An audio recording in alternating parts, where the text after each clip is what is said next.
Assalamualaikum warahmatullahi wabarakatuh. Kembali lagi bersama Kika Bimbel.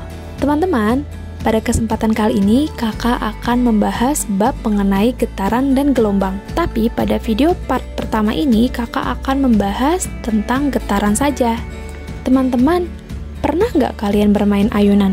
Pastinya pernah dong. Ternyata kalau kita bermain ayunan, ini merupakan penerapan dari getaran loh. Kok bisa? Kalian sebelum bermain ayunan tentunya dalam posisi diam kan awalnya? Nah, ini kita tulis saja dengan posisi B atau posisi kesetimbangan. Kemudian kita berayun nih ke belakang. Nah, ini kita sebut saja dengan posisi C.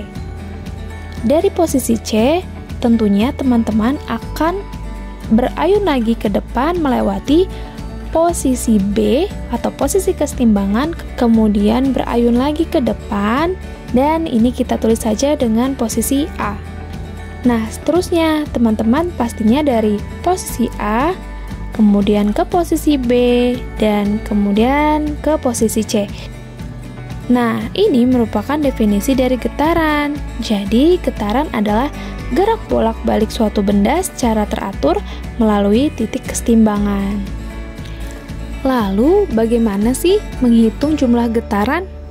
Teman-teman ingat bahwasannya titik B merupakan titik kesetimbangan. Titik kesetimbangan ini adalah keadaan suatu benda berada pada posisi diam jika tidak ada gaya yang bekerja pada benda tersebut. Kemudian, dari titik A ke titik B itu merupakan 1/4 getaran. Kenapa 1/4 getaran? Misalnya teman-teman berayun dari titik A ke titik B, ini langkah pertama, titik B ke titik C, ini kita misalkan saja langkah kedua. Nah, teman-teman akan kembali lagi nih. Titik C ke B ini langkah ketiga, titik B ke A, ini langkah keempat. Nah, kalau misalkan teman-teman dari titik A ke titik B, ini merupakan 1 dari 4 langkah yang sudah tadi kita jabarkan. Maka dari titik A ke B merupakan 1/4 getaran. Kemudian dari A ke B ke C merupakan setengah getaran. Kenapa setengah getaran?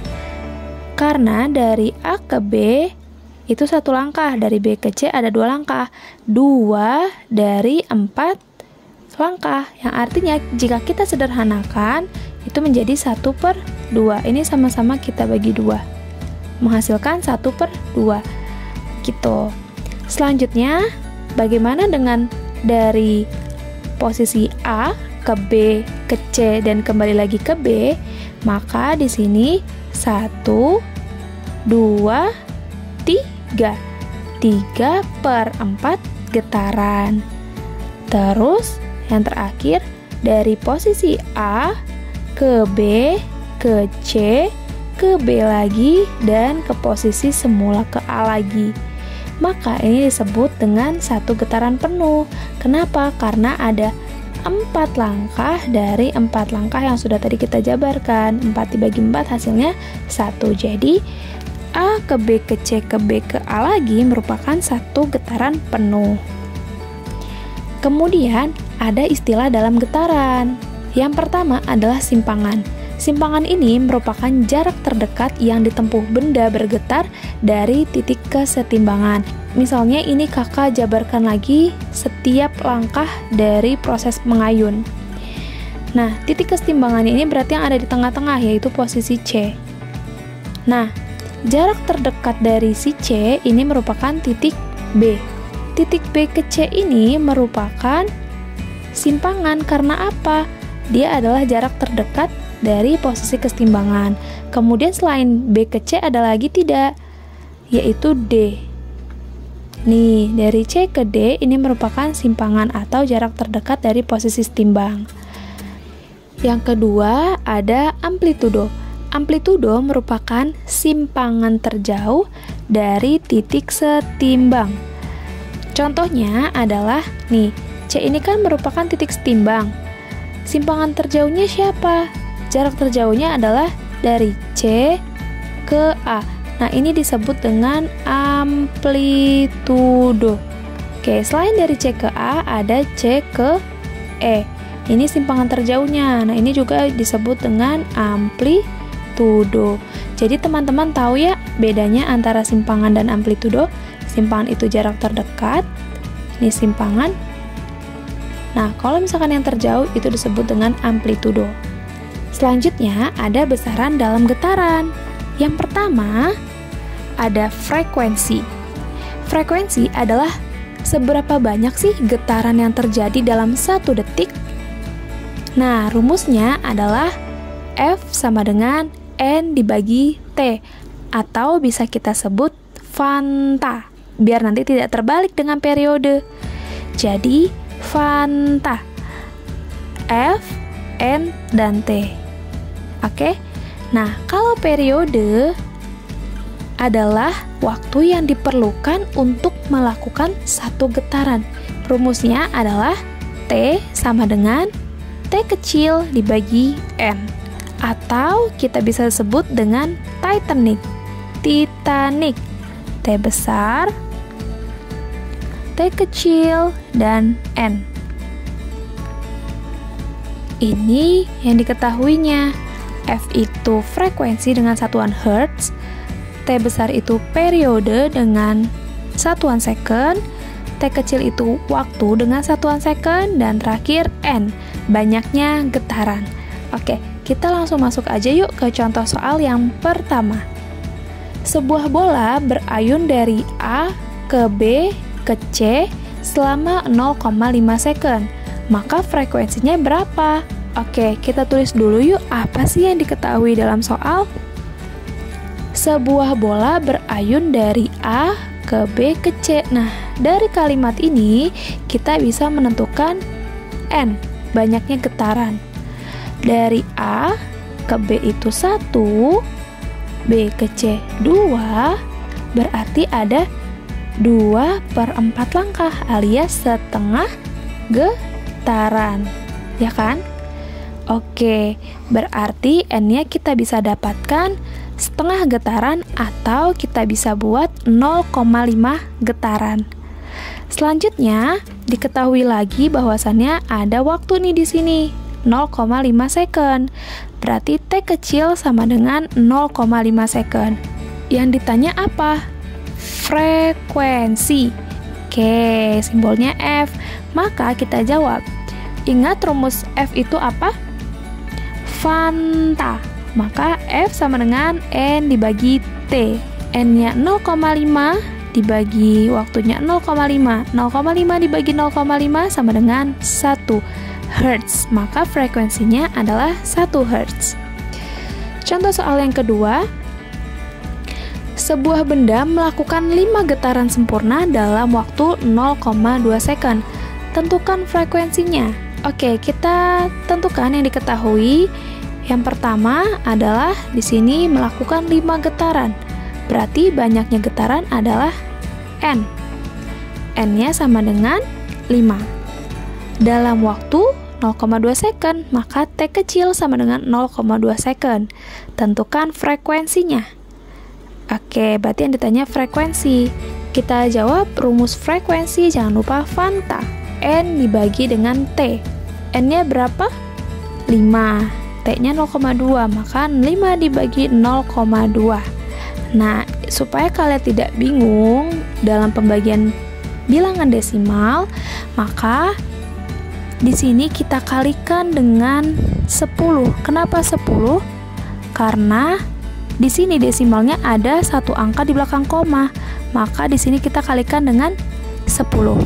Oke, 5 kali 10 50 dibagi dengan 2. Ya. 0,2 dikali 10 itu hasilnya 2. Maka frekuensinya adalah 50 dibagi 2 sama dengan 25 Hz. Teman-teman paham? Semoga paham ya. Selanjutnya, contoh soal yang ketiga. Sebuah bandul bergetar dari A ke B ke C ke B, memerlukan waktu 3 second. Maka periodenya adalah yang diketahui Yang pertama tentunya kita menentukan N. Nih, A ke B ke C ke B. Dari A ke B 1, B ke C 2, C ke B 3. Maka di sini ada 3/4 getaran. Memerlukan waktu 3 second, berarti T sama dengan 3 second. Yang ditanya periode, berarti T besar. Sorry, ini T besar ya. Oke, jawab. T itu rumusnya apa? Titanic, berarti T besar sama dengan T kecil dibagi N. T waktu berarti 3 dibagi 3/4, ya, 3/4 getaran. Nah, di sini kan ada pecahan dalam pembagian. Maka pecahan ini kita pindahkan ke atas. Dan jangan lupa dibalik ya. Jadi, 3 dikali 4/3. Nah, ini 3-nya bisa kita langsung coret. Maka hasil periodenya adalah 4 second. Jadi, waktu yang diperlukan untuk membuat satu getaran adalah 4 detik. Selanjutnya, contoh soal yang keempat. Sebuah ayunan memiliki periode 0,4 second. Waktu yang dibutuhkan dari B sampai ke A adalah, nah ini dia gambarnya. Seperti biasa kita tulis terlebih dahulu, yaitu yang diketahui dalam soal. Di sini ada periode 0,4 second, maka T besar atau periodenya 0,4 second. Waktu yang dibutuhkan dari B sampai ke A. Nah, ini kita bisa mendapatkan N. B sampai ke A. Titik B sampai ke titik A. Yuk kita hitung sama-sama. B ke C 1, C ke B 2, B ke A 3.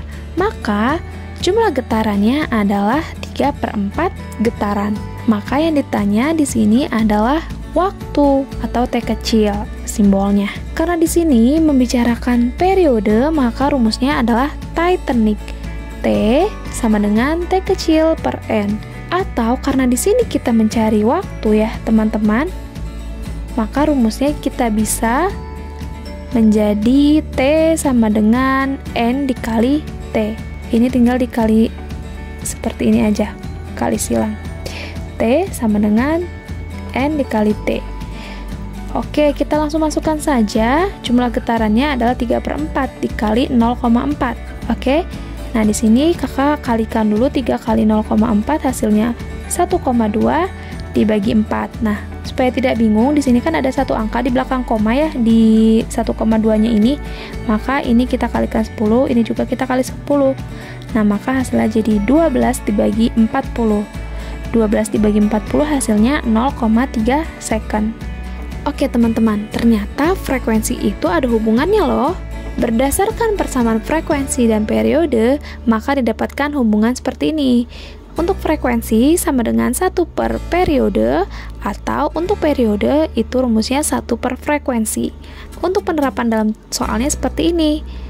Contoh yang pertama, suatu sumber getar menghasilkan frekuensi 20 Hz.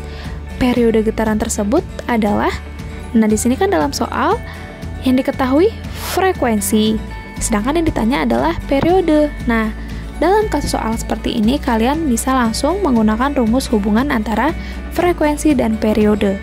Yang diketahui adalah frekuensi 20 Hz. Selanjutnya yang ditanya adalah periode. Langsung aja yuk kita masukkan rumusnya. Periode sama dengan 1 per frekuensi. Berarti 1 per 20. Hasilnya adalah 0,05 detik. Jadi periode dari getaran yang menghasilkan frekuensi 20 Hz adalah 0,05 detik. Contoh soal yang kedua. Jika waktu yang dibutuhkan untuk menghasilkan suatu getaran adalah 0,040 second, maka frekuensinya adalah, nah ini gantian nih, yang ditanya adalah frekuensi. Oke, yang pertama itu adalah nih, di sini ada definisi nih, waktu yang diperlukan untuk menghasilkan suatu getaran. Nah, ini kan merupakan definisi dari periode. Maka yang diketahui adalah di sini periode yaitu 0,04 second. Dan yang ditanya adalah frekuensi. Maka kita jawab F sama dengan 1 per periode. Berarti 1 per 0,04. Nah, ini ada 2 angka nih di belakang koma ya, di desimalnya nih. Maka ini kita bisa kalikan 100. Ini kita kalikan 100. Oke, hasilnya adalah 100 dibagi 4 sama dengan 25 Hz. Gimana teman-teman, sudah paham? Semoga sih sudah paham ya mengenai definisi getaran, amplitudo, simpangan, frekuensi, dan periode. Oke teman-teman, segini video untuk part pertama. Jika kalian ada yang ingin ditanyakan, silahkan. Sampai bertemu lagi di video part 2. Dah, assalamualaikum warahmatullahi wabarakatuh.